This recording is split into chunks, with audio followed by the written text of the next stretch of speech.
आइए गायत्री मंत्र के साथ में परम पूज्य गुरुदेव, वंदनीय माता जी और सभी ऋषि सत्ताओं को एक बार प्रणाम करते हैं। ओम भूर्भुवः स्वः तत्सवितुर्वरेण्यं भर्गो देवस्य धीमहि धियो यो नः प्रचोदयात्। जी सभी को प्रणाम। तो आज हम लोग गायत्री की पंचकोशी साधना और उपलब्धियां, वांग्मय नंबर 13। इस वांग्मय के स्वाध्याय में हम लोग इसके मनन चिंतन में आज जो ये चिंतन करने के लिए जा रहे हैं, स्वाध्याय करने के लिए जा रहे हैं, जिस पे बात करने के लिए जिस विषय पर जा रहे हैं, वह है प्राणमय कोश का मुद्रा उपचार।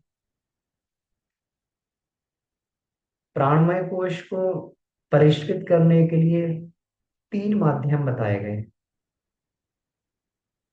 तीन माध्यम कौन कौन से हैं? प्राणायाम, बंध और मुद्रा। प्राणायाम पर हम लोग चर्चा कर चुके हैं, जिसमें हम लोगों ने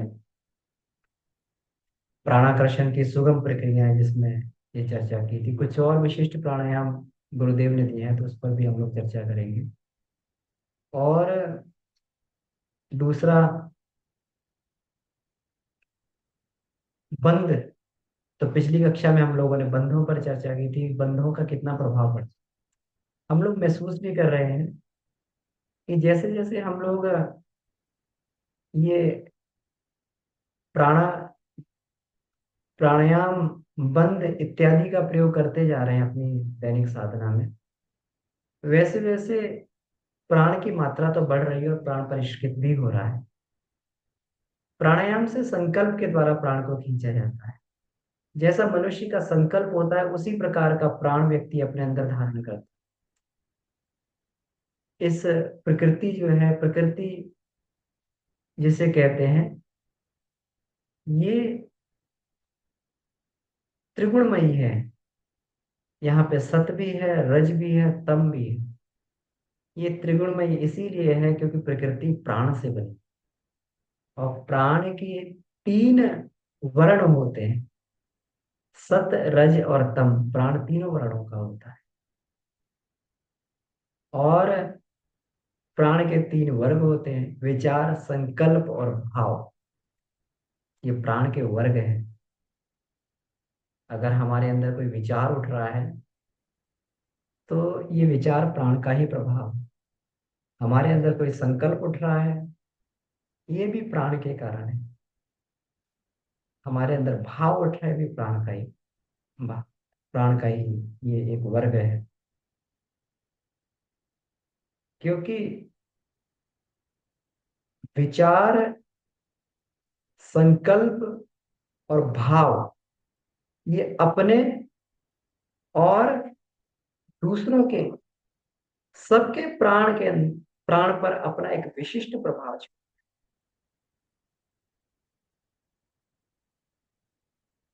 प्राणवान व्यक्ति के विचार व्यक्ति के अंदर मंथन पैदा कर देते हैं।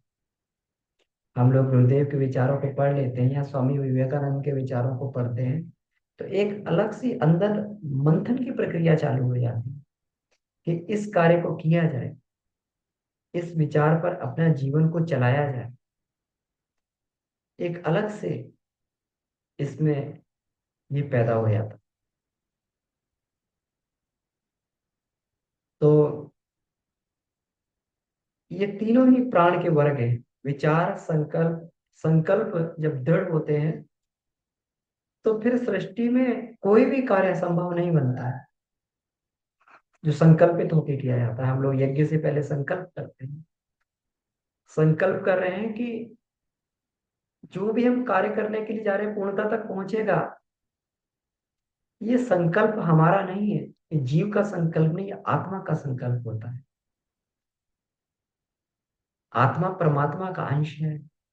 जिस परमात्मा के संकल्प से ये सृष्टि का सृजन हो गया केवल संकल्प मात्र से, एकम बहुश्याम, तो क्या उसके पुत्र आत्मा के संकल्प से प्रकृति के अंदर हेरफेर नहीं हो सकता है? बिल्कुल होता है। जब व्यक्ति संकल्प कर लेता है तो प्रकृति, सूक्ष्म प्रकृति वैसी बनती हुई चली जाती है, वैसे वैसे सामने ये आते हुए चले जाते हैं, वैसे वैसे सामने घटनाएं घटती हुई चली जाती हैं। जिस प्रकार का व्यक्ति ने संकल्प किया था, गुरुदेव ने जब संकल्प किया कि शस्त्रांशु यज्ञ करेंगे, तो गुरुदेव के पास मुट्ठी भर संसाधन थे, लेकिन संकल्प था। और वो कहाँ से आए? वो संसाधन प्रकृति के सूक्ष्म में निर्मित हुए, प्रकृति के सूक्ष्म में निर्मित होकर लोगों के मस्तिष्क पर टकराए और लोग संसाधन ले लेकर गुरुदेव के पास भागे चले जाए। आंवलखेड़ा में यज्ञ में जब हम लोग गए थे, तो आंवलखेड़ा यज्ञ में बताते हैं कि वहां पर हमने देखा लोग ट्रक भर के अनाज लाते तो ट्रक भी छोड़ के चले जाते थे। ये का एक संकल्प का प्रभाव होता है। संकल्प जो है सूक्ष्म सृष्टि में हलचल पैदा करते हैं। और भाव की तो बात ही क्या है। जब भाव व्यक्ति का उमड़ता है, तब वो किसी भी दिशा में कुछ भी करने को उतारू हो जाता है। तीनों ही प्राण के वर्ग हैं। प्राण किसी भी तरीके का हो सकता है। तो प्राणमय कोश के परिष्कार में जब प्राणायाम का अर्थ ही ये है कि संकल्प के द्वारा वही प्राण को खींचा जो ग्राह्य है। हम लोग गायत्री मंत्र का जप करते हैं तो उस वरेण्य सविता को धारण करते हैं। यहाँ पर प्रकृति में बहुत कुछ अवरेण्य भी है। खाने को बहुत कुछ है, लेकिन सब कुछ नहीं खा लेते हैं। सुअर का भोजन अलग होता है, सुअर के लिए अलग वरेण्य होता है, कुत्ते के लिए वरेण्य अलग है, मनुष्य के लिए वरेण्य अलग है। तो जो मनुष्यता के वरेण्य लायक है, उसी को वर्ण करने का प्रयास गायत्री मंत्र के माध्यम से किया जाता है। वरेण्य प्राण, तो जो वरेण्य प्राण को खींचा जाता है प्राणायाम के माध्यम से, तो व्यक्ति के प्राणमय कोश का परिष्कार होता है। उसका सत, रज और तम तीनों ही प्राण सम होते हुए चले जाते। जिस प्रकार वात, पित्त और कफ, जब वात, पित्त और कफ ये तीनों दोष विषम होते हैं, व्यक्ति के अंदर समस्याएं पैदा हो जाती। ऐसा नहीं कि वात बनने लगा, वात तो पहले भी बनता था, और स्वस्थ व्यक्ति के लिए भी वात की आवश्यकता है। एक बार मैं पढ़ रहा था काय चिकित्सा विज्ञान की पुस्तक पढ़ रहा था, तो वहां पर मैंने देखा कि वात का शरीर में बहुत महत्वपूर्ण स्थान है। ये बहुत सारे जो हमारे ये होते हैं बहुत सारे हमारे संदेशों का संप्रेषण वात के द्वारा होता है। अगर पेट में भूख लगी तो मस्तिष्क में उसका किस तरीके से सिग्नल पहुंचना, वात के द्वारा पहुंचता है, वायु के द्वारा मस्तिष्क को पता लगता है कि भूख लग गई है। कफ का भी बड़ा महत्व होता है। जब भी कोई बैक्टीरियल इन्फेक्शन होती तो कफ जो है उसको उसको ट्रैप कर लेता है वायरस, और उसको फिर फेंक देता है बाहर। वात का, पित्त का, भोजन पचता है पित्त से, सबका महत्व होता है। लेकिन ये विषम हो जाते हैं, तब दिक्कत आती है। इसी प्रकार से प्राण अगर विषम हो जाए, सत, रज और तम ये तीनों विषम हो जाए, तो फिर व्यक्ति को कहते हैं कि कभी तमोगुण हावी हो गया तो आलस्य प्रमाद घेर रहा है। लेकिन अगर तम गायब हो जाए बिल्कुल, तो व्यक्ति रेस्ट नहीं कर पाएगा। तम का मतलब होता है जड़ता। जब व्यक्ति सोता है तो जड़त्व चाहिए उसे। कहते ना, अरे मेरी तो नींद बार बार खुल रही है, क्यों? वो जड़त्व वाली स्थिति में हम लोग नहीं पहुंच पा रहे हैं, पूर्ण जड़त्व। और जब पूर्ण जड़त्व आता है तो गहरी निद्रा आती है, सुषुप्त अवस्था आ जाती है, बिल्कुल एकदम व्यक्ति सोता है, पता नहीं लगता। जड़त्व चाहिए वहां पर, तम चाहिए। लेकिन अब सुबह उठने का टाइम हो गया तब भी तम घेरे हुए, तो फिर आलस्य और प्रमाद कहाँ है। तीनों ही प्रकार के प्राण आवश्यक होते हैं। वे लेकिन विषम स्थिति में रहते हैं तो फिर व्यक्ति उससे कष्ट पाता है। और सम बन जाते हैं तो वही प्राण व्यक्ति को ओज तेज और ओजस तेजस और वर्चस के रूप में विकसित होता है और रितंबरा प्रज्ञा बन जाता है वही प्राण। और व्यक्ति महान बनता हुआ चला जाता है। प्राणमय कोश में यही किया जाता है। संकल्प के द्वारा हम लोग वही प्राण धारण करते हैं कि जो हमारे लिए वरेण्य है। संकल्प करते हैं हम लोग, रोज प्राणायाम करते हैं, क्या संकल्प करते हैं? 4 चरण में प्राणायाम किया जाता है। प्राण का मंथन, शोधन, जागरण, पहले मंथन किया जाता है। दूसरे चरण में संकल्प बल का जागरण किया जाता है, आत्मबल का जागरण किया जाता है। तीसरे में प्राण बल का संवर्धन किया जाता है, और चौथे में ओजस तेजस वर्चस का जागरण किया जाता है। यही तो प्राणायाम में प्रतिदिन करते हैं हम लोग प्रैक्टिकल में। और जितने भी साधक इसमें जुड़े हुए हैं, साधना से जुड़े हुए हैं, सबके अपने अनुभव सुने कि जब से साधना से जुड़े हैं बहुत कम सोने का समय मिल पाता है, भले ही 4:30-5 बजे। क्योंकि लोग, बहुत सारे लोगों का रूटीन यही रहता है, भाई बहनों का रूटीन रात में 11 बजे 12 बजे सोने को मिल रहा है, लेकिन सुबह 5 बजे साधना में बैठना, 4 बजे उठ के बैठे जाते हैं। जबकि जीवनचर्या तो सुधरते सुधरते ही सुधरेगी, धीरे धीरे रूटीन बन पाएगा। लेकिन प्राण ऊर्जा की कमी नहीं आ रही, 5 घंटा सोने से प्राण ऊर्जा की कमी नहीं आ रही। ये किसका प्रभाव? ये उसी का प्रभाव है, ध्यान का, जप का, प्राणायाम का, इस सब चीजों का प्रभाव ये पड़ता है। बंधों का प्रभाव पड़ता है। बंध हमने शुरू कर दिए। हमने खुद स्वयं इसको महसूस किया कि जो ऊर्जा का स्तर पहले रहता था, जो ऊर्जा का स्तर पहले रहता उससे कहीं ज्यादा ऊर्जा का स्तर अभी रहने लगा साधना के अंदर। खूब इसको महसूस किया, और सब इसको महसूस करते हैं। तो प्राणमय कोश का परिष्कार हम लोग प्राणायाम, बंद और मुद्रा के माध्यम से। तो पिछली बार हम लोगों ने तीनों बंद की चर्चा की थी। मूल बंद, उद्यान बंद, जालंधर बंद, और तीनों का समन्वित बंद जब लगाया जाता तो उसको महाबंद बोला जाता। आज हम लोग जिसकी चर्चा करने के लिए जा रहे हैं वो है मुद्रा, मुद्रा विज्ञान। तो मुद्रा भी इसमें, अब ये कहते हैं ना कि मुद्रा में तीनों चीजों का कॉम्बिनेशन आ जाता है, तीनों चीजों का समन्वित। वहां पे मुद्रा भी है, प्राणायाम भी है, और बंद भी है। तीनों चीजों मिक्स करके मिला के एकदम 3 गुना लाभ इसमें मिल जाता है। प्राणायाम से 1 गुना मिल रहा है तो बंद लगाने से 2 गुना हो जाता है, और मुद्रा से 3 गुना लाभ। ये साधना है, प्राण की साधना है, हर किसी को नहीं मालूम, हर किसी को बताई भी नहीं जाती। भगवान शंकर का ये भगवान शंकर का ये गुप्त और लुप्त विद्या है, और ये हर किसी के लिए फलीभूत भी नहीं होती। कोई भी उल्टा सीधा करने लगे तो फलीभूत भी नहीं होगी। तो गुरु के संरक्षण में, गुरु की कृपा से हम लोग थोड़ा थोड़ा भी क्रिया योग कर रहे हैं तो उससे फायदा हो रहा है, गुरु कृपा से प्राप्त। तो आज हम लोग पहले जो जो मुद्राएं गुरुदेव ने दी हैं उसमें से जो मुद्राएं हम लोग करते हैं उन पर चर्चा करेंगे, प्रैक्टिकल भी करेंगे। और जितनी भी मुद्राएं में 7 मुद्राएं गुरुदेव ने दी हैं उसका हम लोग एक बार ये देख लेते हैं। उसको हम लोग देख लें तो फिर उसके बाद में उस पर हम लोग चर्चा करेंगे।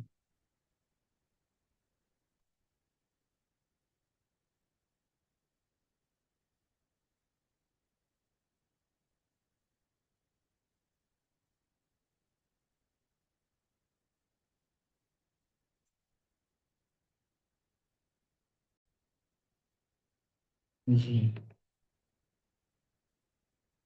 तो मुद्रा उपचार, आज का जो विषय हमारा है ये मुद्रा उपचार का विषय है। प्राणमय साधना में, प्राणमय कोश की साधना में मुद्रा उपचार क्या होता है? तो इसमें तो पंचकोश जागरण में मुद्रा उपचार का क्या महत्व?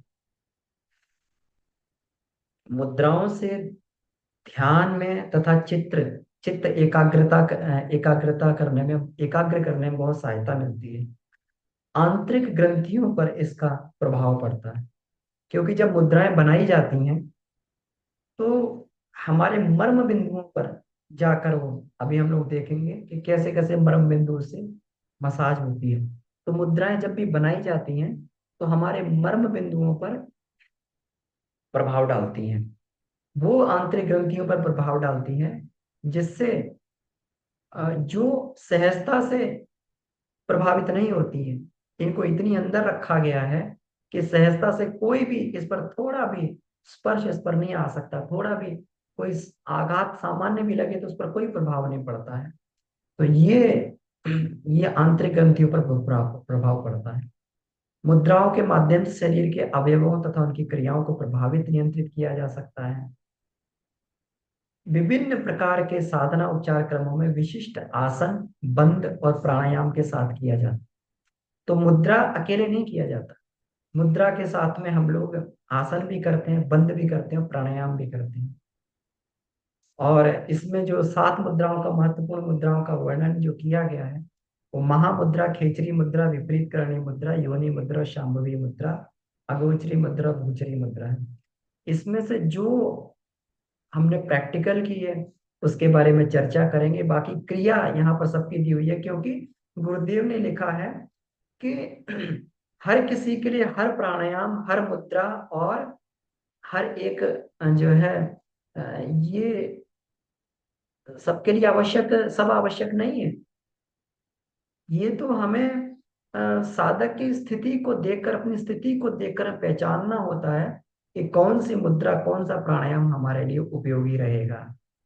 तो ये निर्धारित करना पड़ता है।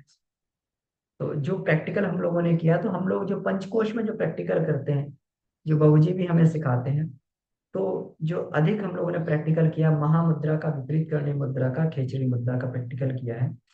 और शांभवी मुद्रा का भी हम लोग इसमें ये प्रैक्टिकल करते हैं, जब हम लोग ये करते हैं शांभवी या अगोचरी मुद्रा का भी, जब हम लोग बद्ध पद्मासन का अभ्यास करते हैं। तो सबका थोड़ा थोड़ा सा हम लोग ये देखेंगे और इनको डिटेल में भी देखेंगे। तो इसमें सबसे पहले महामुद्रा को देखा जाए। देखिए, महामुद्रा की यहाँ पे क्रिया बताई हुई है कि बाएं पैर की एड़ी को गुदा एवं मूत्रेंद्र के बीच में सीवन भाग में लगाएं। तो सीवन भाग में ही हमारी कुंडलिनी शक्ति रहती है। सीवन भाग क्या होता है? जो मल स्थान, गुदा स्थान होता है और मूत्र स्थान होता है, उसके बीच में पोला भाग होता है। तो पोला भाग जो होता है उसी को सीवन स्थान कहते हैं, वही कुंडलिनी का वास है। तो वही कुंडलिनी का वास है, तो उसको जो है ये किया जाता है। यहीं पर जो है एड़ी लगाई जाती है, ताकि कुंडलिनी को ऊर्ध्वागामन हो, संकल्प से कुंडलिनी का ऊर्ध्वागामन। अब जो है बाएं पैर को इसमें दाएं पैर को फैला के और उसके अंगूठे को पकड़ के हम लोग जो है, अब इसमें गुरुदेव ने जो कहा है, ये घुटने से सिर को लगाने का अभ्यास बताया। तो गुरुदेव ने इसको, गुरुदेव के अनुसार भी हम लोग इसको देखेंगे। और बाबूजी ने जो बताया है, जो सहज है, थोड़ा सा इसको सहज बना दे, क्योंकि हर किसी का सिर घुटने से नहीं लग सकता है। तो थोड़ा सहजता से इसमें बाबूजी ने बताया, तो उसका भी हम लोग चर्चा करेंगे। तो उस इसमें जो है एक नासिका से पूरक करते हैं, दूसरे से कुंभक करते हुए चले जाते हैं, ऐसा प्राणायाम करते हैं। आरंभ में 5 प्राणायाम बाई से करते हैं और फिर दाई मुद्रा करते हैं। अब दाएं पैर को सिकोड़कर गुदा भाग में लगाते हैं और बाएं पैर को फैलाकर दोनों हाथों से अंगूठा पकड़ने की क्रिया करते हैं। दाएं नथुनी से पूरक एवं बाएं नथुनी से रेचक करते हैं। जितनी देर बाएं भाग से मुद्रा की, उतनी देर दाएं भाग से की जाती है। अब साथ साथ हम लोग प्रैक्टिकल इसका देखते जाएंगे, साथ साथ जो है इसका प्रैक्टिकल देखते जाएं। तो आ, इसको जो है, इसके लाभ और देख लेते हैं। महामुद्रा के लाभ क्या है? इसे कपिल मुनि ने इसी मुद्रा से सिद्धि प्राप्त कर ली थी। इससे जो पंच क्लेश होते हैं, हमारे 5 क्लेश जो होते हैं, व्यक्ति को यही 5 क्लेश उसके जीवन में, उसको सबसे अधिक जो उसको उसके जीवन में जिसे कहते हैं कि जो वृत्तियां हैं, जो हमारे को संस्कारों की वृत्तियां हैं, इसी के कारण, ये क्लेशों के कारण ही ये वृत्तियां ये पैदा होती हैं। और ये पंच क्लेशों का शमन होते ही जो है क्लेश कारक वृत्तियों का शमन हो जाता है। पंच क्लेशों का शमन होता है, भगंदर बवासीर संग्रहणी प्रमेय आदि रोग दूर होते हैं, शरीर का तेज बढ़ता है, वृद्धावस्था दूर होती है। तो इसको देखते हैं हम लोग कि कैसे किया जाता है। तो पहले मैं इसको स्टॉप करता हूँ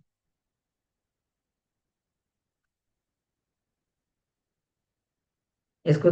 हाँ, एक काम करते हैं, आगे वाला भी देख लेते हैं, तो एक एक करके इसको ये प्रैक्टिस कर लेंगे।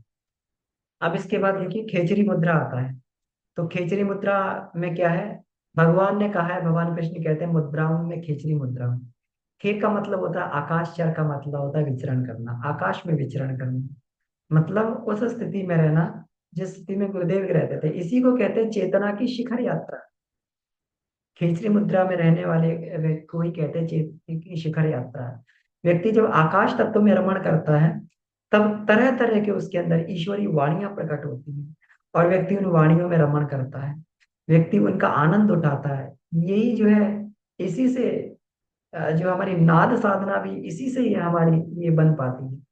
तो जीव को उल्टा करके, अब देखिए इसमें क्रिया पक्ष क्या है, कि जीव को उल्टा करके जो है, यहाँ पर हम लोग तालु के भाव में लगाते हैं गड्ढे में। तो तालु का जो है गड्ढा देखिए यहाँ पे, ये कितना बढ़िया यहाँ पे ये समझाया गया है ये चित्र में। तालु का जो भाग होता है, ये हार्ड पैलेटी होती है, यहाँ पर हार्ड पैलेटी होती है, ये थोड़ा सा जो है टफ वाला भाग होता है, इसके बाद में नरम हो जाता है। अब अपनी जीभ लगा के देखिए, तो यहाँ पे ये हार्ड होगा, फिर ये नरम हो जाएगा। इस नरम के पीछे जो है ये होता है, इसको बोलते हैं युवोला। ये युवोला होता है, जो ये लटकती है, जो जिसको ये सूंड सी लटकती है ना, तो सूंड सी लटकती है, इसको वोला बोलते हैं। इसको टच करने का प्रयास करते हैं। अब देखिए यहाँ पे गुरुदेव ने क्या लिखा है, तालू के गड्ढे में एक पोला स्थान होता है, जिसमें आगे चलकर मांस की सूंड लटकती है, इसे कपिल कुहर कहते हैं, इसे कपिल कुहर कहा जाता है। ये सूंड सी लटक रही है यहाँ पे, यही स्थान जीवा के अग्रभाग को लगाने का है। तो जीवा के अग्रभाग को इसी स्थान में लगाया जाता है। तो इसमें जो है, यही इसी को खेचरी मुद्रा कहते हैं। इसकी हल्की हल्की मालिश की जाती है। जब मालिश करते हैं, तो यहाँ से जो ब्रह्मरंध्र से जो ये अमृत धीरे धीरे टपकने लगता है, तो जीवा उसका आस्वादन करने लगती है, और जीवा को तरह तरह का स्वाद आने लगता है। पहले ये कड़वे रस भी होते हैं, और नमकीन रस भी होते हैं। कड़वे और नमकीन रस, इसका मतलब शुरू में इस तरीके का रस आता है, लेकिन धीरे धीरे अभ्यास करने से ये रस मीठा हो जाता है। इसको आस्वादन करने से बहुत ही आनंद आता है। तो अब देखिए, प्राचीन काल में जीवा, अब जीवा कहाँ से, अब जीवा पहुंचे कैसे यहाँ तक, इतनी लंबी जीव तो होती नहीं है, पहुंचे कैसे। तो जीव लंबी करने के उपचार प्राचीन काल में बताए जाते थे। उसमें बहुत सारे ऐसे उपचार थे जो आज के लिए प्रासंगिक नहीं है। तो कौन कौन से उपचार थे, उस समय जो है जीव के नीचे के तंतुओं को काट दिया जाता है। यहाँ देखेंगे, तो इधर जैसे देखें, यहाँ पर जैसे हम लोग ये देखते हैं, तो यहाँ पे ये जीभ जुड़ी होती है नीचे, एक एक धागे से जुड़ी होती है, मांस के तो टुकड़े से जुड़ी होती है। तो उसको काट देते थे, काट के जो है, तो जीभ का जो है उसका लॉक खुल जाता था, जीभ और पीछे मुड़ जाती थी। चिमटे से खींचा जाता था जीभ को, और उसको दूहा जाता था जीभ को, है ना। इस तरीके से ये सारे उपचार किए जाते थे कि जीभ को लंबा करने के लिए खेची मुद्रा के समय। लेकिन आज में वर्तमान में कोई उपचार आवश्यक नहीं है जो गुरुदेव ने इसमें बताया है। इसमें शहद और काली मिर्च जो जीभ पे लगा देते हैं, तो जीभ में उत्तेजना आ जाती है, वो पीछे ये लौट जाती है, थोड़ा सा पीछे लौटने में उसे सहायता मिलती है। तो इस रीति से जो है तालु गहवर में इसको लगाने का प्रयत्न करना चाहिए। अब हर किसी के कपिल कुहर तक पहुंच भी नहीं पाती है जीवा का अग्रभाग। तो उसमें देखिए, उसमें क्या करना होता है, तो फिर जहाँ गड्ढा है उसी में लगा के थोड़ा थोड़ा हल्की हल्की मसाज करेंगे। जब हल्की हल्की मसाज करेंगे, तो धीरे धीरे वहां पर एक गुदगुदी सी होगी, और वहां पर रस धीरे धीरे आना प्रारंभ हो जाता है। और रस प्रारंभ में नमकीन होता है, कड़वा होता है, फिर उसके बाद में जैसे जैसे हमारा परिष्कार होता जाता है, वैसे वैसे वो रस जो है मीठा होता हुआ चला जाता है, और उसी को अमृत पान बोलते हैं। तो इसमें जो है दृष्टि भूमध्य भाग में रखनी चाहिए, भुवों के मध्य में दृष्टि रखनी चाहिए। खेचरी मुद्रा के लाभ, खेचरी मुद्रा से कपाल गह्वर से होकर प्राण शक्ति का संचार होने लगता है। तो व्यक्ति प्राण का जो है यहाँ से आस्वादन करने लगता है। सहस्त्रार कमल से अमृत निर्झर टपकने लगता है, जिसको सहस्त्रार कमल, जिसको अमृत कलश भी बोलते हैं, और उससे दिव्य आनंद आता है। प्राण की गति ऊर्ध्व गति होने से, ऊर्ध्व गति होती है प्राण की गति, ऊपर की तरफ उठने लगती है इससे। तो व्यक्ति जो है ब्रह्मरंध्र से होकर इसको प्रयाण करता है।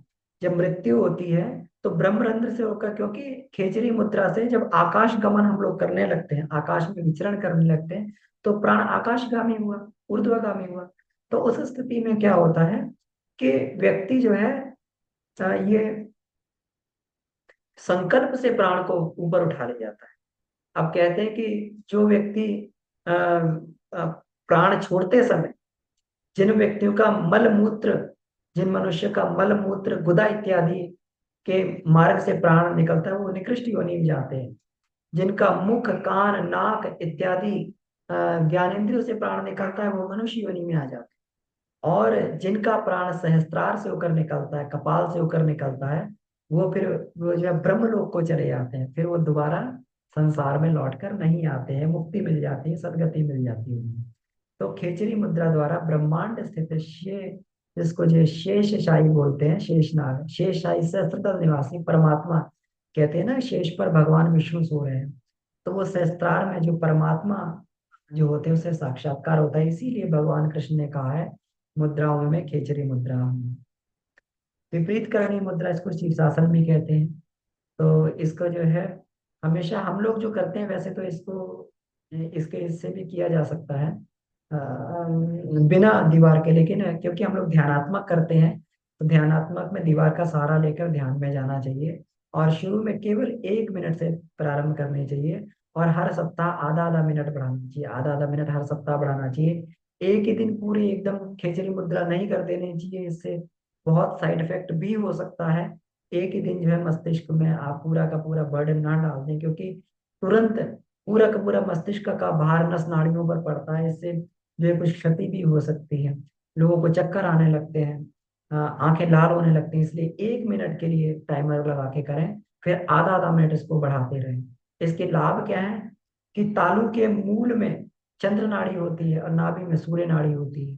तो दोनों जब मिलन होता है, दोनों के उद्गम का जब मिलन होता है, तब ऋण और धन प्राण मिलने लगते हैं, और जिससे मस्तिष्क को बल मिलता है। मस्तिष्क इससे शक्तिशाली होता हुआ चला जाता है। विपरीत करणी मुद्रा से मस्तिष्क की जो सूखी हुई नस नाड़ियां होती हैं, ये भी जो है ये हरी होने लगती हैं। इनमें भी जो प्राण का प्रभाव होने लगता है, मस्तिष्क की क्षमताएं इससे बढ़ने लगती हैं। योनि मुद्रा है, इसको षडमुखी मुद्रा भी बोलते हैं। जब हम लोग जो है भ्रामरी प्राणायाम करते हैं, तो इस तरीके से ये करेंगे, इसका अभ्यास करेंगे हम लोग कि जो है इसको पद्मासन में बैठकर, और अपने दोनों अंगूठों से ये कान बंद करते हैं ना, भ्रामरी करते हैं, ये मस्तक पे रखा है, इसको आंखों पे रखा है, नाक पे रखा, और ये मुंह पर रख के, और इस तरीके से भ्रामरी प्राणायाम करते हैं। लेकिन इसमें जो है कौए की जीभ को निकाल कर कौए की चोंच की तरह बना के, और फिर प्राण को खींच के गुदा मार्ग तक ले जाया जाता है। जब प्राण को खींच के हम लोग गुदा मार्ग तक ले जाते हैं, तो वहां पर मूलाधार अवस्थित प्राण का शोधन होता है। प्राण का शोधन होता है, अपान प्राण का शोधन होता है, वासनादि विकार नष्ट होते हैं। योग सिद्धि में फिर इससे बड़ी सहायता मिलती है। इसको योनि मुद्रा बोला जाता है। तो इसका भी हम लोग ये करेंगे। अब पहले बाकी मुद्राएं देखने से पहले हम लोग इसको ये कर लेते हैं, प्रैक्टिकल करते हैं हम थोड़ा सा, महामुद्रा का देखते हैं। समय भी देखने कितना है, इसको मैं स्टॉप शेयरिंग करता हूँ। इसके आगे भी जो है ये बताई गई हैं मुद्राएं। योनि मुद्रा, शांभवी मुद्रा बताई गई है। तो शांभवी मुद्रा को भी हम लोग जब भ्रिकुटी मध्य में भौं के बीच दृष्टि जमा कर इसको शांभवी मुद्रा करते हैं। तो इसको भी हम लोग जब बद्ध पद्मासन लगाते हैं, तो शांभवी मुद्रा का अभ्यास हम लोग ये करते हैं। तो अब हम लोग देखते हैं इसको थोड़ा प्रैक्टिकल। तो अब मैं इसको थोड़ा सा स्थिति में रखूँ कि इसमें पूरा दिखाई दे, इसको जो है तो थोड़ा व्यवस्थित कर दें।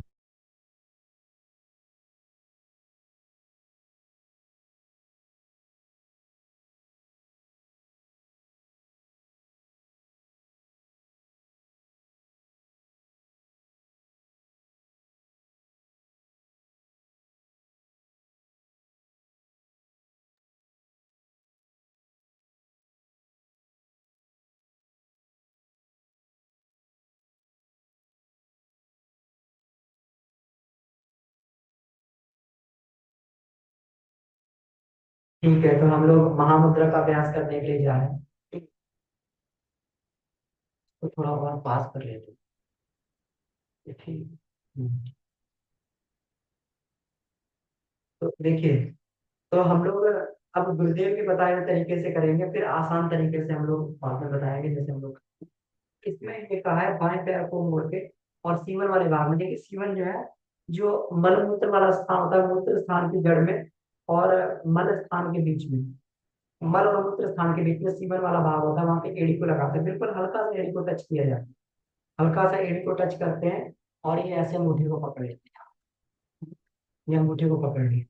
तो ये गुरुदेव ने जैसे प्रैक्टिस बताई है, उसी तरीके से हम बता रहे हैं। ऐसे करके थोड़ा सा इसमें ये कर लेते हैं, थोड़ा नॉर्मल कर लेते हैं अपने आप। क्योंकि जो है एकदम हमें ये कड़ा अभ्यास नहीं करना चाहिए। इससे पहले हमें अ, आसन इत्यादि आसन प्राणायाम के अभ्यास कर लेने चाहिए, इससे शरीर में थोड़ी फ्लेक्सिबिलिटी आए। अब देखिए, अब मेरा पैर जो है थोड़ा सा इसमें ज्यादा ही हो, तो उसमें पैर को एडजस्ट कर लें ताकि नस नाड़ियों पे ज्यादा दबाव नहीं आना चाहिए, इसको भी ध्यान रखें।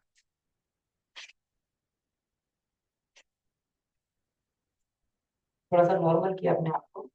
देखिए जो गुरुदेव ने तरीका बताया है इसमें,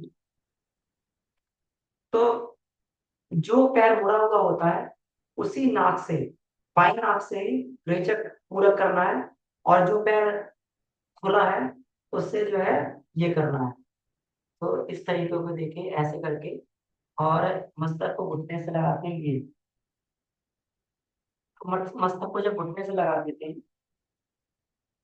तो अब देखिए, तो हम बाई नासिका से, अब देखिए घुटने से लग जाता है तो नासिका को रोक भी सकते हैं, नासिका क्षेत्र को हम लोग रोक भी सकते हैं।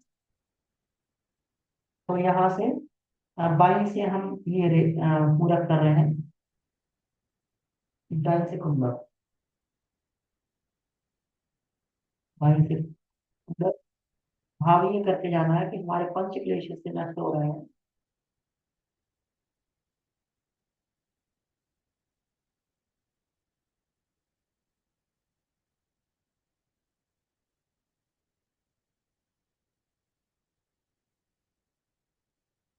तो तीन प्राणायाम हमने इससे किए, है ना।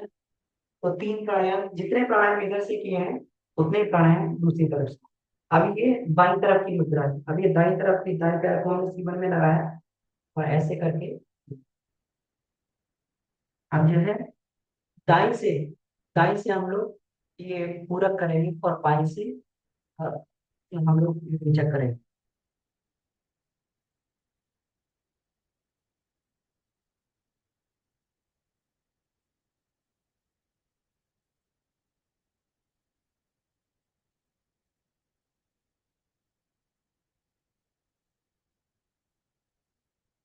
ऐसे करके, तो जितना दाई से प्राणायाम करना उतना बाई से ही करना। ये कठिन अभ्यास, ये कठिन अभ्यास है, इसको हर कोई शुरू में नहीं कर सकता है, इसलिए इसको हमने पहले दिखा दिया। तो ये अभ्यास बिल्कुल प्रैक्टिस के बाद में हम लोग को इस तरीके से ये करना चाहिए। लेकिन अब थोड़ा हम आसान वाला अभ्यास बता रहे हैं जिससे बाबूजी करते हैं, फायदा बिल्कुल बराबर फायदा मिलता है ना। तो उसके लिए देखिए हम इसको कैसे करते हैं, महामुद्रा के अभ्यास को जो डेली रूटीन में हम लोग इसको करते हैं, डेली रूटीन में जो अभ्यास करते हैं। ये देखिए, अब बाएं पैर को, अब ये सीवर में इस तरह लगाने की बजाय इसको मोड़ के, और ये जो ये एड़ी है, ये एड़ी के ऊपर ये निकला हुआ भाग होता है, जो ये यहाँ पे हमारा जिसको ये बोलते हैं टखना होता है। तो टखने के ऊपर इस तरीके से बैठते हैं, पैर को मोड़ के ये बैठ, इसको हर कोई आसानी से बैठ सकता है, और ये बीच में एड़ी गुदा भाग में और ये सीवन में भी आ रहा है।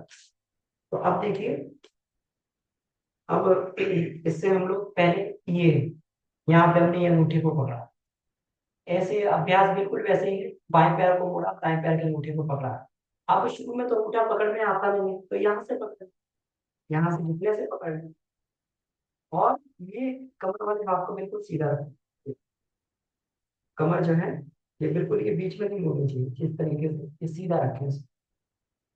तो यहाँ से पकड़ लिया, या यहाँ से पकड़ लें, जहां से भी, जहां से पकड़ में आ रहा है वहां से पकड़ लें, क्योंकि जब तक ये फ्लेक्सिबल नहीं होगा तो पकड़ में नहीं आता। तो अब देखिए इसका प्रोसेस इसका कैसे होता है। तो शुरू में हम लोग थोड़ा सा नॉर्मल अपने आप को करने के लिए, थोड़ा फ्लेक्सिबिलिटी बढ़ाने के लिए हम लोग शुरू में 2-3 बार ये भस्त्रिका या पंपिंग करते हैं।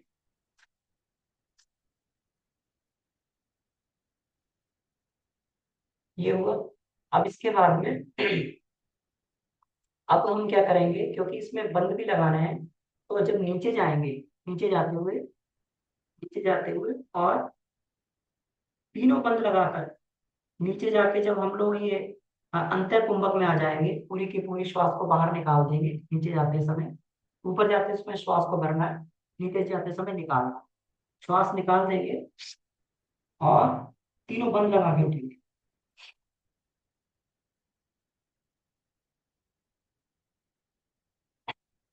तो ये तीनों बंद लगा के हम लोग ये उठे। अब इसमें ये तो ये एक स्थिति होगी, महामुद्रा की स्थिति ना है।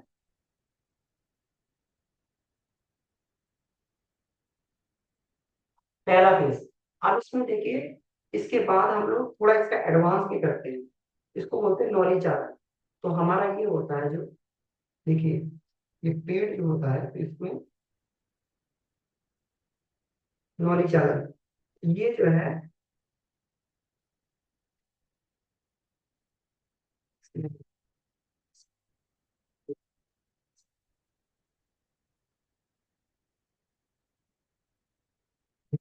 कम विजिबल होता है।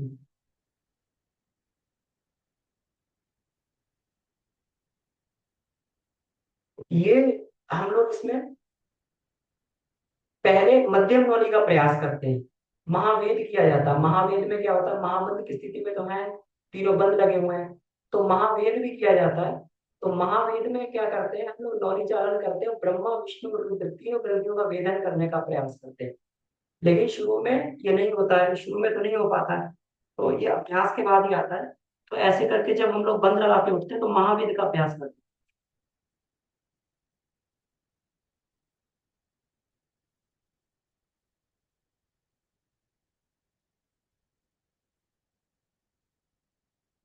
तो नौली चालन का ऐसे जो है ये अभ्यास किया जाता है। इससे महावेद का, कि ब्रह्मा विष्णु रुद्र तीनों ग्रंथियों का वेदन हो।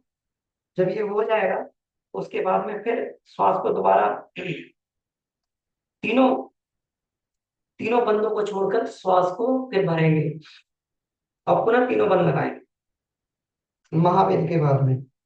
अब तीनों बंद लगाकर अब सांस को भरे भरे नीचे झुकना है, और ये भाव करना है जो प्रेशर पड़ रहा है उससे हमारी सारी नस नाड़ियां, उससे प्राण जा रहा है, सारी की सारी शुद्ध हो रही है।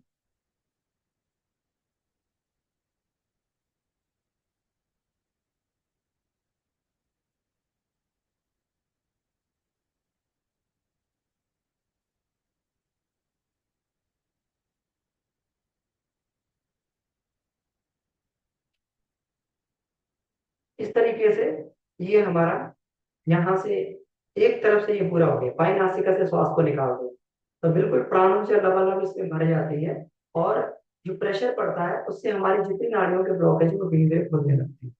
अब इसी को हम लोग ऐसे, अब दाएं पैर को फीवर वाले भाग भाग में लगाएंगे, इसको बाएं पैर के अंगूठे को पकड़ेंगे, और बाएं पैर के अंगूठे को पकड़ के हम लोग अब फिर ये अभ्यास करते हैं। तो सबसे पहले थोड़ा नॉर्मल होने के लिए अब नीचे झुकेंगे और तीनों बंद लगा दो ऊपर। तीनों बंद लगाए, बाह्य कुंभक में तीनों बंद, ये ध्यान रखेंगे, बाह्य कुंभक में बंद लगा के ऊपर उठेंगे और फिर महावेद करेंगे, यानी नौरी चालन।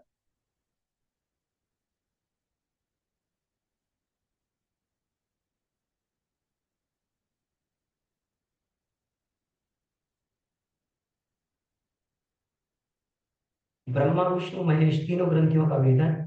अब इसके बाद में बंद छोड़कर श्वास भरें अंत कुंभक में, और पूरे बंद लगाएं, नीचे झुके।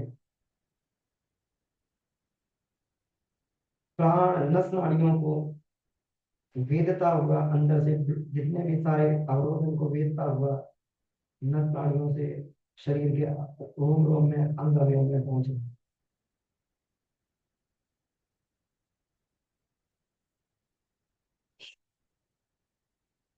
अब इसके बाद में दोनों पैरों से इसका अभ्यास, दोनों पैर को फैला के, और ये बारीक कुंभक और तीनों बंदा आगे ऊपर उठेंगे। महावेद यानी नौनी चालन।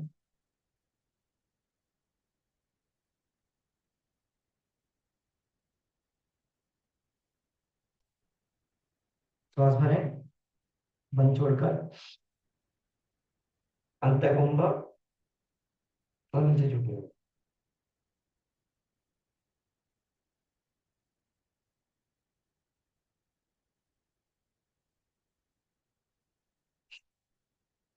बाएं नासिका से श्वास को निकालें, बाएं से श्वास को निकालेंगे क्योंकि बायां भाग ठंडा होता है और सूर्य नाड़ी गर्म होती है। तो इससे जब बाएं नासिका से निकालते साइड इफेक्ट्स नहीं होते, समशीतोष्ण वहां। तो ऐसे करके हम लोग महामुद्रा का अभ्यास करते हैं। ये महामुद्रा का अभ्यास ही सहज अभ्यास है, इसको अपनी स्थिति के अनुसार किया जा सकता है। और जो गुरुदेव ने बताया है फिर उस पर भी हम लोग प्रैक्टिकल कर सकते हैं जब एक बार स्थिति बन जाए। वो भी बहुत प्रभावकारी अभ्यास है, तो अपनी स्थिति के अनुसार जो है इसको प्रैक्टिकल करके देखा जा सकता है। लेकिन अभी जो है सहज सुगम और बढ़िया अभ्यास है ये महामुद्रा का, इसको हम अपना डेली रूटीन में ये मुद्रा का अभ्यास ही कर सकते हैं। और यही मुख्य तौर से हम लोग पंचकोश में मुख्य तौर से यही अभ्यास हम लोग किया करते हैं। तो ये वाली बात है।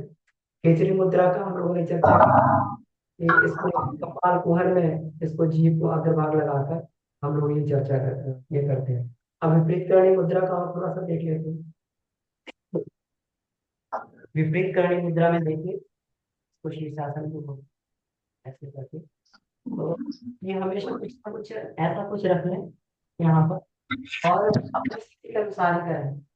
विपरीत करणी मुद्रा में ये ध्यान रखें कि अब जिनका कोई रीढ़ की हड्डी वगैरह का ऑपरेशन या कोई सर्वाइकल की समस्या है वो लोग ये अभ्यास को ना करें, अन्यथा साइड इफेक्ट।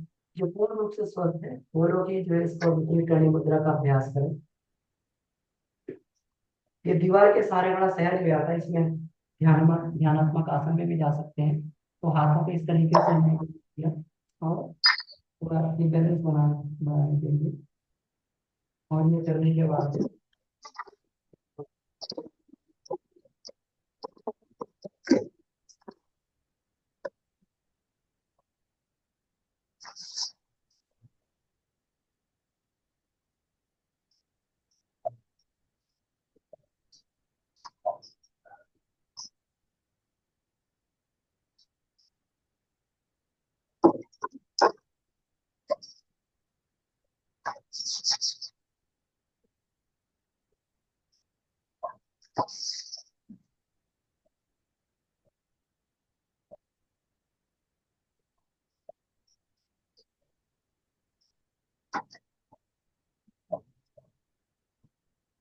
तो इस तरीके से ये प्रारंभ में हमें थोड़ा ही अभ्यास इसमें करना चाहिए।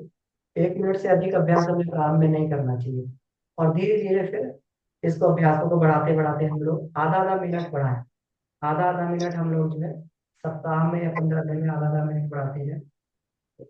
इसको बहुत एकदम इसके फायदे बहुत हैं, लेकिन एकदम से इसके फायदे नहीं, इसके साइड इफेक्ट्स हुए हैं।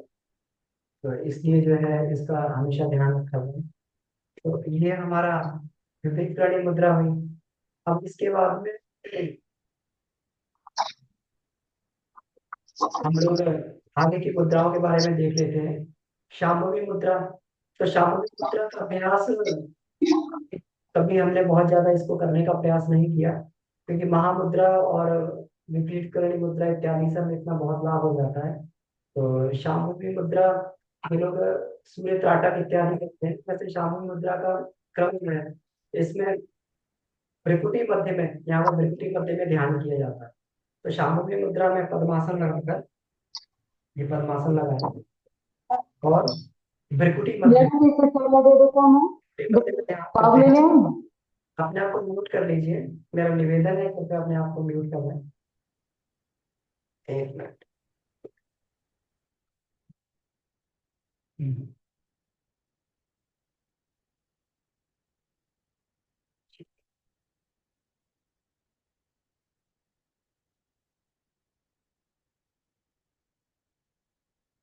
तो पद्मासन लगाकर और भ्रिकुटी मध्य में ध्यान किया जाता है। इसको आंखें बंद करके भी कर सकते हैं, भ्रिकुटी मध्य में ध्यान करेंगे।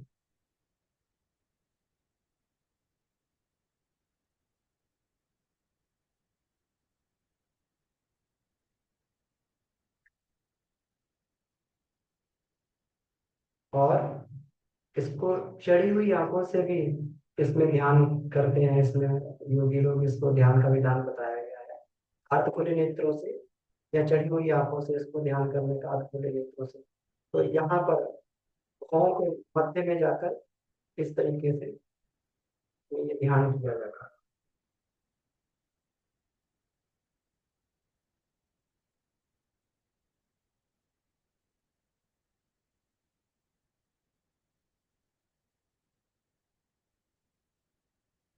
तो शांभवी मुद्रा में इसमें तो अब इसमें भी जो है, इसको भी अभ्यास को धीरे धीरे बढ़ाया जाता है अपनी आंखों की क्षमताओं के अनुसार, क्योंकि ये भी एक तरीके का त्राटक है।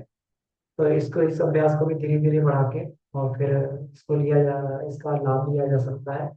इस अभ्यास का ज्यादा अभ्यास हमने नहीं किया है। तो जो है, क्योंकि महामुद्रा ही अपने आप में इतनी पूर्ण होती है कि फिर हमें और ज्यादा अभ्यास करने की आवश्यकता नहीं पड़ती। इसके बाद अगोचरी और गोचरी मुद्रा में, तो ये बद्ध पद्मासन के अभ्यास में जब हम लोग ये करते हैं, गोचरी मुद्रा,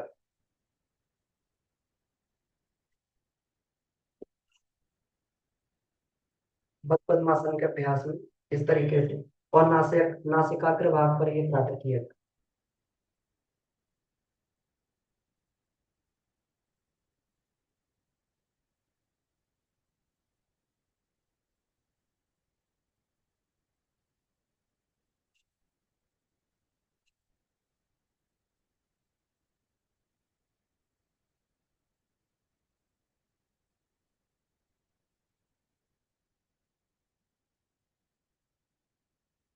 तो ये हम लोग जब बद्ध पद्मासन का अभ्यास करें, तो बद्ध पद्मासन का अभ्यास करते हुए इसका लाभ हम लोग ले सकते हैं।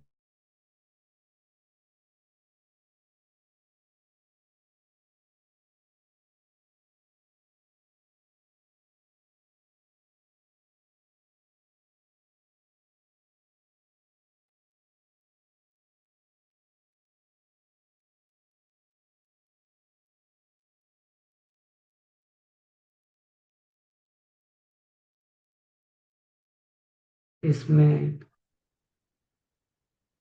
हम लोगों ने यहाँ तक देखा था, शांभवी मुद्रा तक देखा था ये।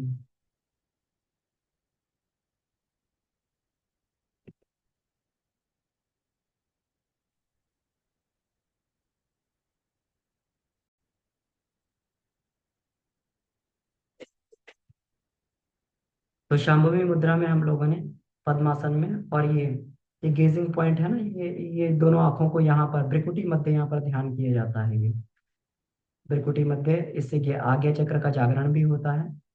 और भगवान शंभु इस ध्यान को ये करते, इसलिए शांभवी मुद्रा ये बोला जाता है इसमें।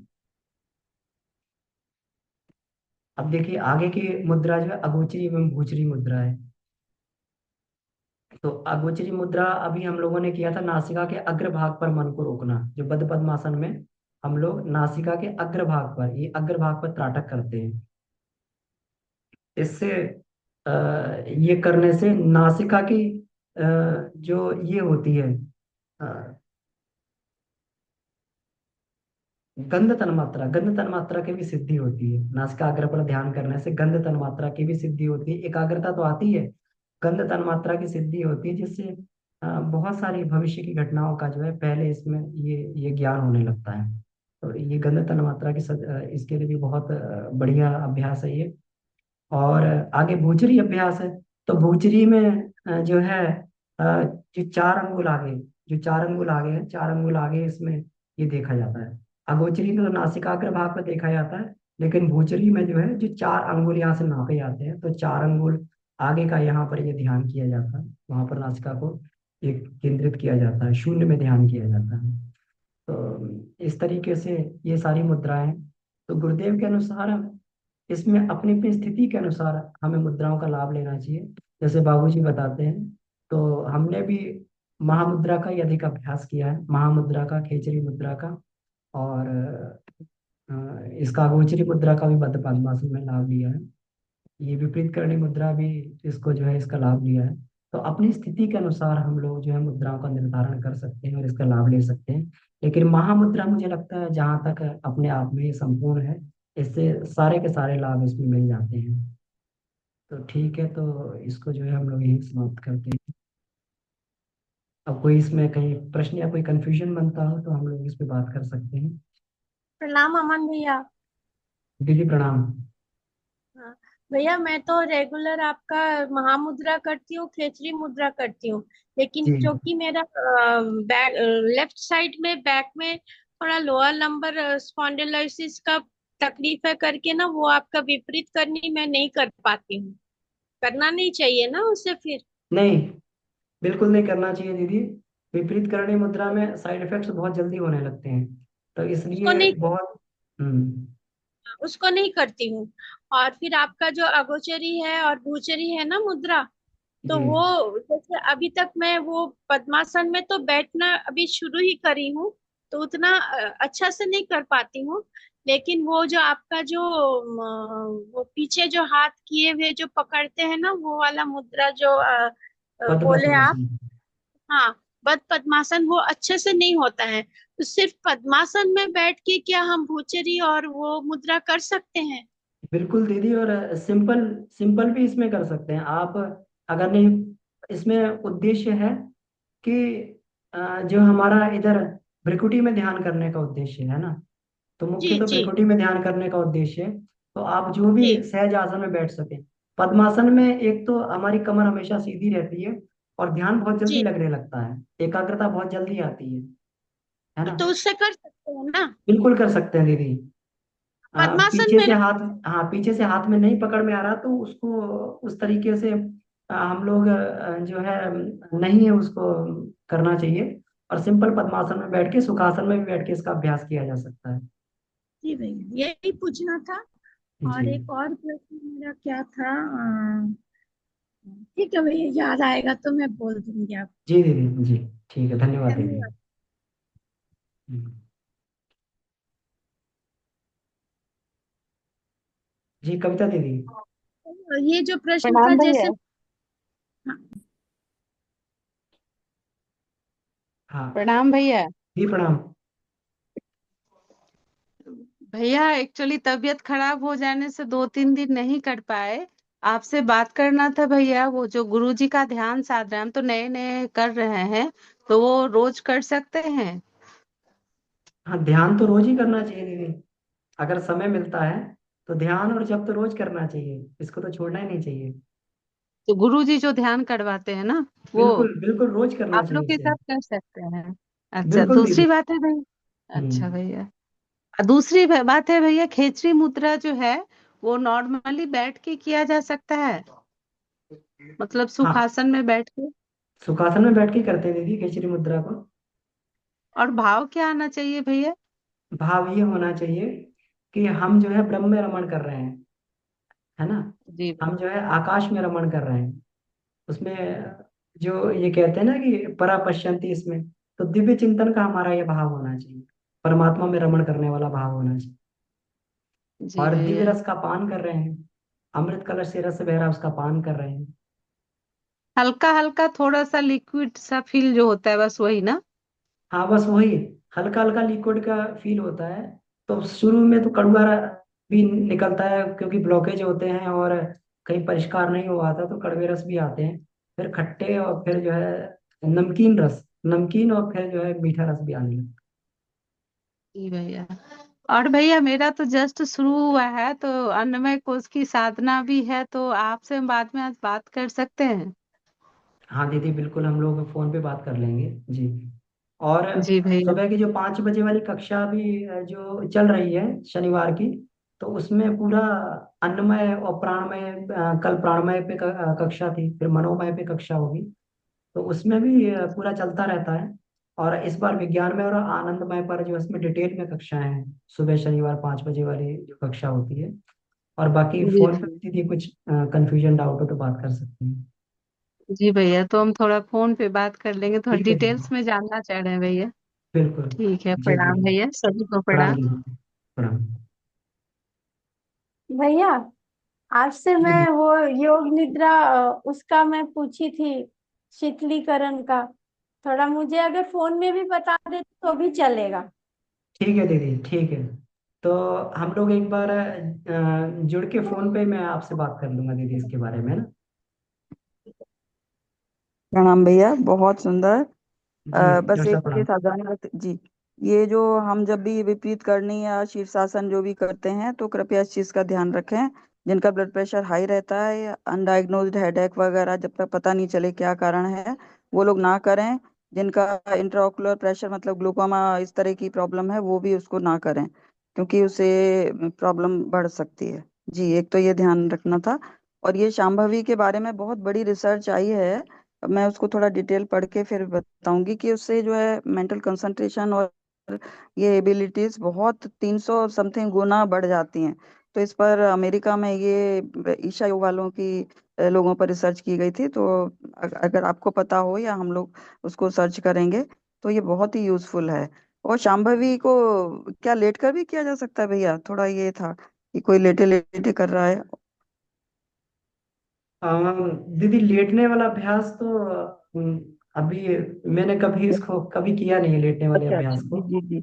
अब अच्छा, इसमें क्या भूचरी में। प्रभाव पड़ता है इसका, हो सकता है कि लेट के भी उतना प्रभाव मिलता हो। हाँ हाँ हाँ, थोड़ा भूचरी में ये भाव क्या रखना पड़ेगा? भूचरी और अगोचरी में भैया, शून्य में अगर हम ध्यान कर रहे हैं तो उसमें क्या रखना पड़ेगा? शून्य में ध्यान करते हैं तो उसमें ये सब कुछ आगे गायब हो जाता है। अच्छा, कुछ भी नहीं हाँ सोचना, बिल्कुल, मतलब धीरे क्या धीरे जो है निर्विचार हो सब जाते कुछ हैं क्या? गायब होने लगता है। एकाग्रता वृद्धि के लिए है ये भी। निर्विचार समाधि हो जाएगी क्या? निर्विचार के लिए बिल्कुल। हाँ। और अगोचरी में क्या रखें फिर? नासिका के इसको ही हाँ नासिका अग्र। अगोचरी में तो नासिका के अग्रभाग पर करते हैं, भूचरी में 4 अंगुल आगे शून्य में करते हैं, है ना। हाँ, उसमें क्या तो, भाव रखना है तो अगोचरी में? अगोचरी में जब हम लोग नासिकाग्र ये करते दृष्टि हैं इसी को तो बोलते हैं ना? जी। हाँ, तो अगोचरी में एक तो हमारी एकाग्रता शक्ति बढ़ रही है ना। अच्छा। जिसमें जी। नासिका का अग्रभाग करते हैं, और नासिका की जो हमारी इसको ये बोलते हैं ना, गंध की तन्मात्रा बढ़ रही गंध है। तन मात्रा की साधना हो रही है। हम्म, गंध तन मात्रा साधना से हमारा ये जो है जी एक तो दिव्य गंधों की अनुभूति होने लगती है, जी और जी जी। दूसरा जो है इसकी विलक्षण क्षमताएं बढ़ने लगती है। व्यक्ति पूर्वाभास जिसको कहते हैं ना, हाँ, भविष्य वो का आभास इंट्यूशन ये और ये करने सब लगते हैं। आध्यात्मिक शक्तियां जागृत होने लगती हैं। और इस एरिया में बिल्कुल। पिनियल पिट्यूटरी भी है ना, तो उसके बारे में भी सोच सकते हैं कि वो सब ठीक से फंक्शन कर रही है इस तरह से। हाँ तो ऐसे जी ये जी भाव जी। दे सकते हैं जी। जी थैंक यू, बहुत बढ़िया, बहुत बढ़िया। जी धन्यवाद। प्रणाम भैया, बहुत बहुत धन्यवाद आपका। बहुत अच्छे से आप सारी चीजों जी को अलका ट्रैक दीदी। कर। हाँ जी धन्यवाद भैया। दीदी, इसमें आपकी आवाज लेकिन बहुत कम आ रही है। अ, एक मिनट।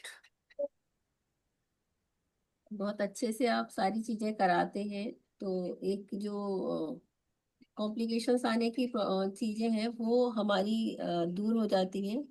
मेरा एक आपसे विनम्र निवेदन था कि आप। दीदी एक मिनट, क्षमा करें, मुझे ही कम सुनाई दे रही है या फिर सबको कम सुनाई दे रही है आवाज?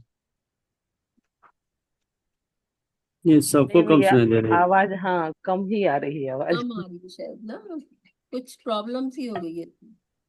जी थोड़ा पास से बोल सकते हैं जी। जी जी। तो मेरा एक ये था कि क्या बच्चों के लिए आप ये चीजें जैसे है वो करा सकते हैं, एक प्रोग्राम हम लोग रखें बच्चों के लिए, ताकि क्योंकि आज के समय में सबसे ज्यादा जो कंसंट्रेशन और फोकस की इश्यूज आ रहे हैं वो बच्चों में बहुत ज्यादा आ रहे हैं। तो अगर हम लोग एक मतलब इस तरीके की क्लास लगाएं तो। बिल्कुल, बच्चों को बहुत जरूरी है।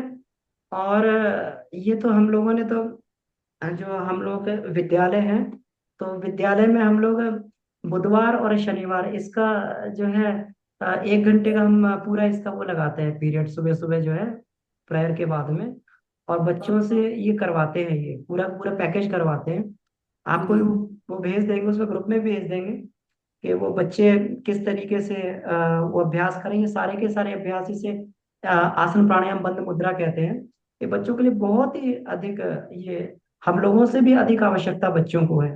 अभी जी से बच्चे करने लगेंगे, एक तो शरीर से स्वस्थ रहेंगे, मन से स्वस्थ रहेंगे, और विचार भी उनके जो है सात्विक और उन्नत बने रहेंगे। जी भैया। तो ये स्कूल आपका कहाँ पर है? स्कूल तो देखिए हमारा उधर पड़ता है, इसमें फिरोजाबाद में पड़ता है, शिकोहाबाद जगह है।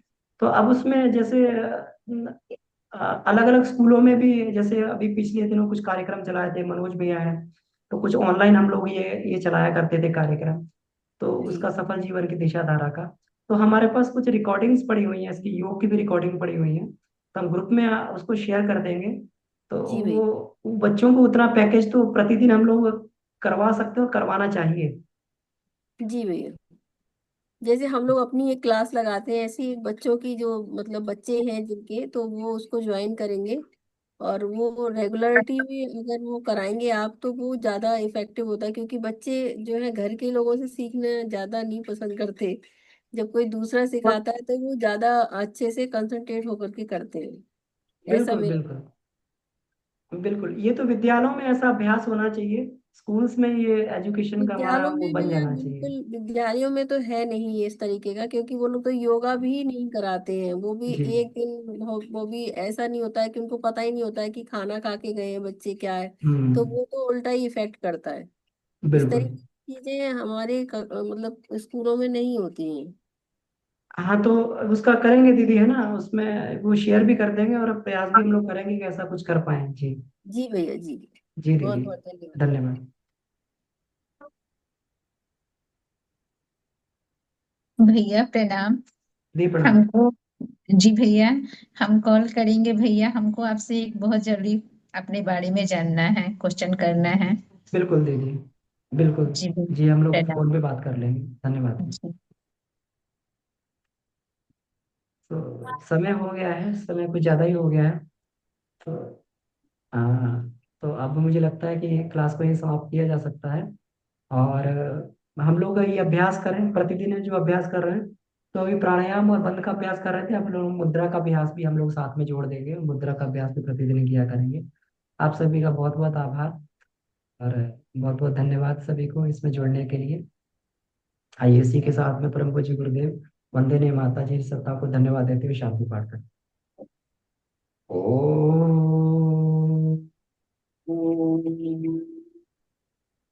शांति, शांति, शांति। समाप्त। सभी को प्रणाम, धन्यवाद। प्रणाम भैया, प्रणाम सभी को, प्रणाम। जी, प्रणाम। प्रणाम भैया, प्रणाम सभी को।